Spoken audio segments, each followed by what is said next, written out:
बिस्मिल्लाहिर्रहमानिर्रहीम। अस्सलाम वालेकुम। अली शेर टीवी साइंस एंड टेक्नोलॉजी में खुशामदीद। दोस्तों, आपने अपनी ज़िंदगी में एलियंस के बारे में तो ज़रूर सुना होगा। एलियन के टॉपिक पर काफ़ी सारी वीडियोस बन चुकी हैं, मूवीज़ बन चुकी हैं। आज की वीडियो हम इन्हीं की नज़र करने वाले हैं। एलियंस को ढूंढने की शुरुआत कैसे हुई, क्या एलियंस सच में एग्जिस्ट करते हैं, एलियंस को ढूंढने के चक्कर में इंसान कहां तक पहुंच चुका है, एलियंस के मिलने के कितने चांसेस हैं, नासा ने एलियन से राब्ता बनाने के लिए अब तक क्या कुछ कर लिया है या कर रहा है। आज की वीडियो में हम यही सब डिस्कस करने वाले हैं। तो वीडियो में बने रहने के साथ साथ वीडियो को लाइक, चैनल को सब्सक्राइब करते हुए बेल आइकन पर जरूर क्लिक कर दें ताकि हम अपनी अगली वीडियो में दोबारा मिल सकें। दोस्तों, 27 दिसंबर सन 1984 ये वो तारीख थी जब अमेरिका के कुछ रिसर्चर्स को अंटार्कटिका के एलेंस हिल से मार्शियन मेटेरॉइड का एक टुकड़ा मिलता है, जिस पर इस वक्त के दौरान बहुत सी जगह पर रिसर्चेस हुई, मगर अफसोस ये जितने भी रिसर्चर्स थे या जितने भी इदारे थे, इनके हाथ कुछ नहीं लगा। मगर दोस्तों, आप जानते हैं ये वो लोग थे जिनको रुकना नहीं आता। कुछ देर के लिए ये रिसर्च रुक तो गई, मगर आने वाले दौर में इस रिसर्च को दोबारा शुरू किया गया। सन 1996 में नासा के एक बहुत बड़े रिसर्चर डेविड मिकी ने मार्शियन मेटेरॉइड के टुकड़े पर फिर से रिसर्च शुरू की।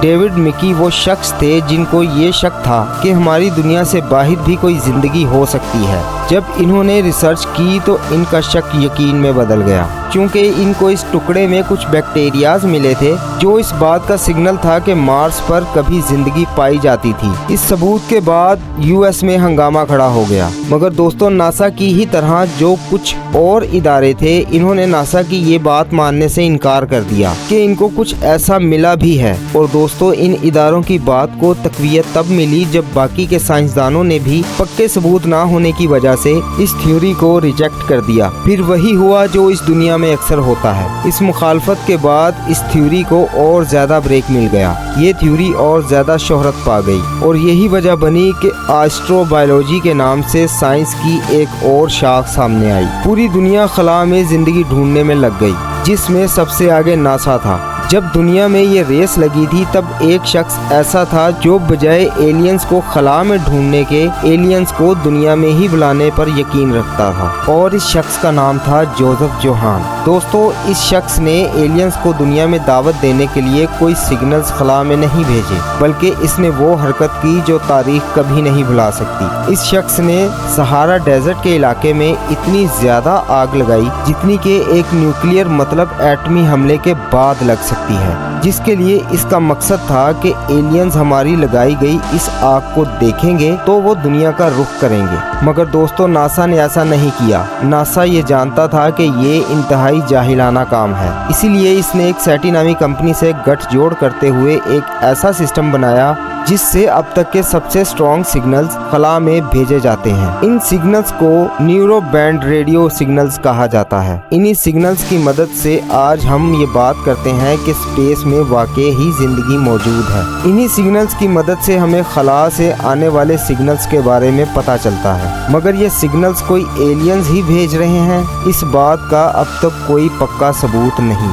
सैटी कंपनी ने ये सिग्नल्स भेजने की एक्सेस अपने एरिया के तकरीबन हर शख्स को दे दी थी, ताकि इसमें से किसी के पास भी एलियंस का भेजा हुआ सिग्नल मौसूल हो तो इन्हें एलियंस की मौजूदगी का पता चल जाए और इनके हाथ कोई प्रूफ लग जाए। मगर इससे इनको कोई फायदा नहीं हुआ। इस नाकामी के बाद भी इन्होंने कोशिशें नहीं छोड़ी और इन दोनों कंपनी सैटी और नासा ने मिलकर एक नया प्रोजेक्ट शुरू किया जिसका नाम था प्रोजेक्ट फीनिक्स। इस प्रोजेक्ट की वजह से पता चला कि खला में 200 नूरी साल के फासले पर ऐसे हजारों सितारे पाए जाते हैं जो हमारे सूरज से मेल खाते हैं। मगर इस प्रोजेक्ट का मकसद तो एलियंस को ढूंढना था ना। बदकिस्मती से इनको एक दफा फिर से नाकामी का सामना करना पड़ा और ये प्रोजेक्ट बाद में बंद कर दिया गया, जिसकी मेन वजह थी सैटेलाइट्स की कमी, जिससे वो ज्यादा एरिया को कवर नहीं कर पा रहे थे। साल 2005 में एक दफा फिर से इन्हीं दोनों कंपनीज ने एक नया प्रोजेक्ट लॉन्च किया, मगर इसके साथ भी वही हुआ जो इससे पहले वाले प्रोजेक्ट के साथ हुआ था। एक दफा फिर से इनको